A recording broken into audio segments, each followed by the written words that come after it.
کچھ دن سے دل میں ایک خیال پیدا ہو رہا تھا، دل چاہ رہا تھا ایک بار 2 رکعت نماز ترجمے کے ساتھ ادا کروں تاکہ مجھے معلوم ہو سکے آج تک جو نماز ادا کرتا رہا ہوں اس کا مطلب کیا ہے۔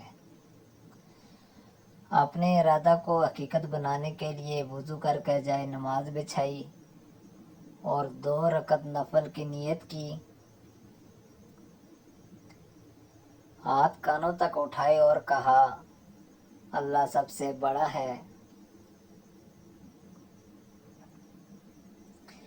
اس کے بعد ثنا پڑھی، اے اللہ تو پاک ہے اور تمام تعریفیں تیرے لیے ہیں اور تیرا نام برکت والا ہے اور تیری شان بہت بلند ہے اور تیرے سوا کوئی عبادت کے لائق نہیں ہے۔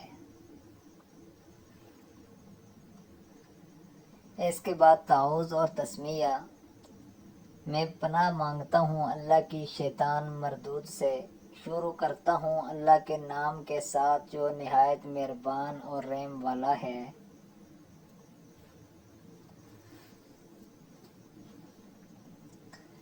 اس کے بعد سورۃ فاتحہ یوں پڑھی، تمام تعریفیں اللہ کے لیے جو تمام جہانوں کے پالنے والے ہیں، نہایت ہی مہربان اور نہایت ہی رحم کرنے والے ہیں۔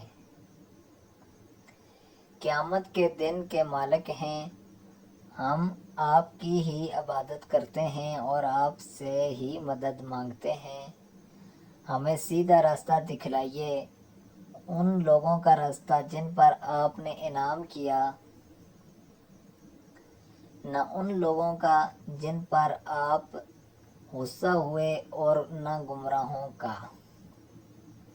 اس کے بعد سورہ اخلاص پڑھی، کہہ دو کہ وہ اللہ ایک ہے، اللہ بے نیاز ہے، نہ اس کی کوئی اولاد ہے اور نہ وہ کسی کی اولاد ہے اور نہ ہی کوئی اس کی برابری کرنے والا ہے۔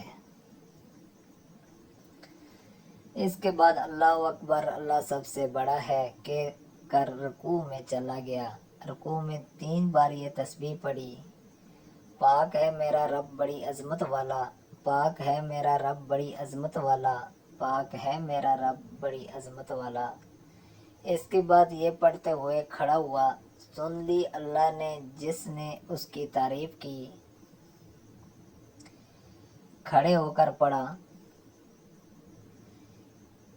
اے ہمارے رب تمام تعریفیں اللہ کے لیے ہی ہیں۔ اس کے بعد اللہ اکبر، اللہ سب سے بڑا ہے پڑھ کر سجدے میں چلا گیا اور سجدہ میں 3 تسبیحات پڑھی، پاک ہے میرا رب بڑی شان والا، پاک ہے میرا رب بڑی شان والا، پاک ہے میرا رب بڑی شان والا۔ اب دوسری رکعت بھی اسی طرح ادا کرنے بعد دوسرے سجدے کے بعد تشہد میں بیٹھ گیا اور اب یہ پڑھا، تمام قولی اور بدنی عبادتیں صرف اللہ کے لیے ہیں۔ اے نبی آپ پر سلام ہو اور اللہ کی رحمت اور برکت ہو، سلام ہو ہم پر اور اللہ کے نیک بندوں پر۔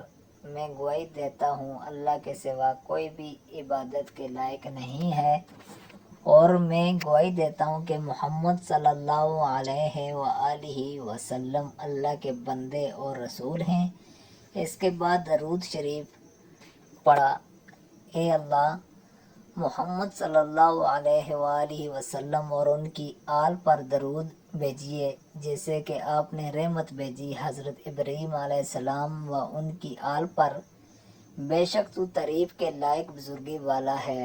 اے اللہ محمد صلی اللہ علیہ وآلہ وسلم اور ان کی آل پر برکت نازل فرمائیے جیسے کہ آپ نے برکت نازل فرمائی حضرت ابراہیم علیہ السلام و ان کی آل پر، بے شک تو تعریف کے لائق بزرگی والا ہے۔ اب میں نے دعا پڑھی، اے اللہ مجھے اور میری اولاد کو نماز قائم کرنے والا بنائیے۔ اے ہمارے رب ہماری دعا قبول فرمائیے۔ اے ہمارے رب مجھے اور میرے والدین اور تمام مومنین کو اس دن بخش دیجیے جس دن حساب قائم ہوگا۔ اے ہمارے رب، ہمیں دنیا اور آخرت میں اچھی زندگی عطا کیجیے اور ہمیں آگ کے عذاب سے بچائیے۔ اس کے بعد دونوں کاندھوں پر موجود فرشتوں کو سلام کیا۔ نماز کا یہ ترجمہ اپنے جاننے والے تمام افراد کو بھیجیے تاکہ سب لوگ سمجھ کر نماز ادا کر سکیں۔ یقین جانیے ایک وقت آئے گا آپ اس صدقہ جاریہ پر فخر کریں گے۔